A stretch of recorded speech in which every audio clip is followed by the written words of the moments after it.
Is it recording? Mm-hmm. Oh. Okay. What's your name? My name is Maya. Maya. Okay. Where are you from?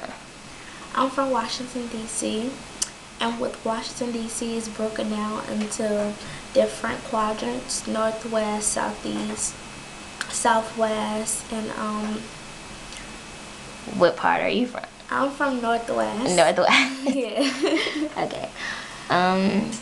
What's the everyday setting in your community? It's really city-like compared to like Maryland. Maryland is more suburban. DC is more city. You have the bus that travels like for like the whole day. You have the train. So also. Maryland doesn't have that? Maryland has bus and trains, but they aren't like as busy as DC's. And DC, you know, is more city. It's a city. Okay. So you have different neighborhoods. So you see like boys hanging on the corner. You sometimes even see girls outside hanging on the corner also. Oh my gosh. Yeah. Alright. So, do you know anyone locked up? Yes, I know a lot of people that's incarcerated. Oh my gosh, what's a lot? Probably How more many than I people can do you count know on my went to fingers. jail? Oh goodness. More than I can count on my fingers. Oh wow. Was Yeah. that like within your high school or just people you just came in contact with? People you knew? Just throughout my life. Mm-hmm. So, just give me like a brief kind of description of what this person's, whoever you know that's been locked up, what their lifestyle is. Well, I know most of them didn't finish high school. They either just dropped out and didn't bother getting their GED, or just dropped out and got their GED. But usually, like, they don't have a stable home. They don't really talk about their goals and desires or dreams. They just live day by day, as they say. Yeah. They're drug dealers, and they're not bad people, like, per se, but just, like, their whole demeanor and stuff. Like, they get locked up all the time. Yeah. Like that. Do any of them have children? Yeah. Probably so. I know a lot of boys that have children. Some of them take care of them, some of them don't. And I think that just has to do with mirroring what you see from your family. Yeah, so it's something that's passed down. Yeah. Okay, so it's a lot of teen pregnancy. It's a lot of teen pregnancy. Okay. About how many people in your high school got pregnant, or in your junior high school, maybe? Junior high wasn't that much. But high school, it was probably like 8 girls on graduation day pregnant. Oh, wow. So, what kind of family structure do these people who, you know, have been locked up typically have? Unstable, I would say. Most of the time without a father. Either their father's incarcerated, they've never met him, or their father is dead. They usually have sisters and brothers that are like, you know, run the streets too, I would say. Mother probably works a lot or doesn't work, maybe no public assistance, and doesn't really pay attention to the individual. Yeah.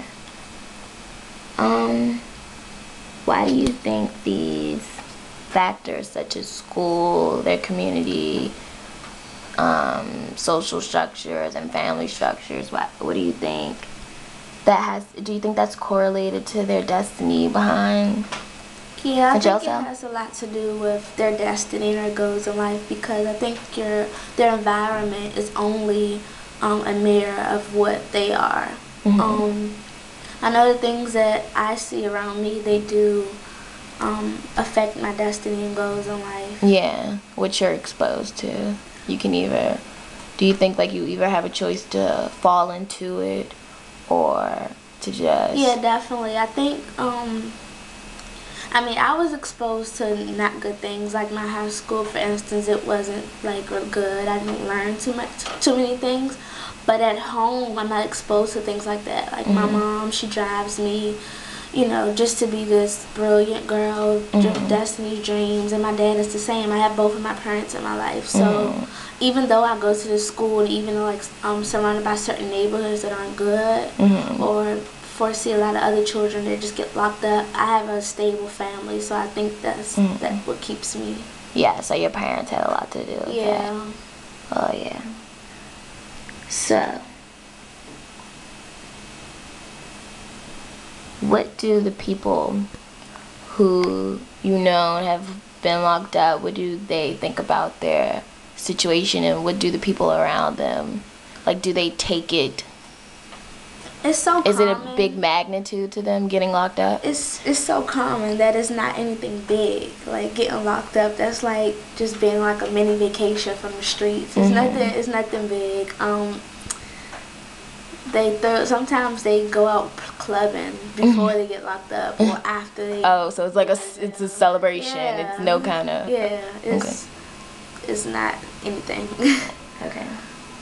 Now, do you think that there are circumstances of like an unstabilized life, do you think that puts them at like a disadvantaged playing field as opposed to someone who you're like yourself, you have? I think it definitely does put you at a disadvantage. Cause I know for me, the people that I know that don't have stable families like I do, they didn't go to college because they didn't have that person that was there to, you know, push them or give them encouragement. They didn't complete high school. Better yet, made it to high school, or either had a baby and just didn't have the stable support from family to, you know, help them get to college or whatever their goals were. So I think it really does have a big, it just really play a big part in it. So just give me like a persona of the person who's been locked up. Like, do they care about life at all? Do they have anything to look forward to since they aren't motivated? I think they just live day by day. Whatever happens, it just happens. I think they have the attitude of just not having anything to live for. They just, yeah. So, how can this cycle be changed? I think it has to start in two places, the home and of the individual and the schools. So if the homes, the families just have to be, even if the mother and father aren't together or they have problems, everyone has problems. I think the family has to do their part, especially the mom and the dad. As far as the schools, I just think the schools just really need help with the textbooks and the supplies needed for the children that make them want to come, and then with the educators, the teachers. Some teachers just don't even care at the public schools that I went to, so that really would change it a lot. Okay, so in conclusion, you definitely are adamant about it being a cycle within young black African American males getting think so. incarcerated. I definitely think so. It has to do with a lot of the black males that I've known.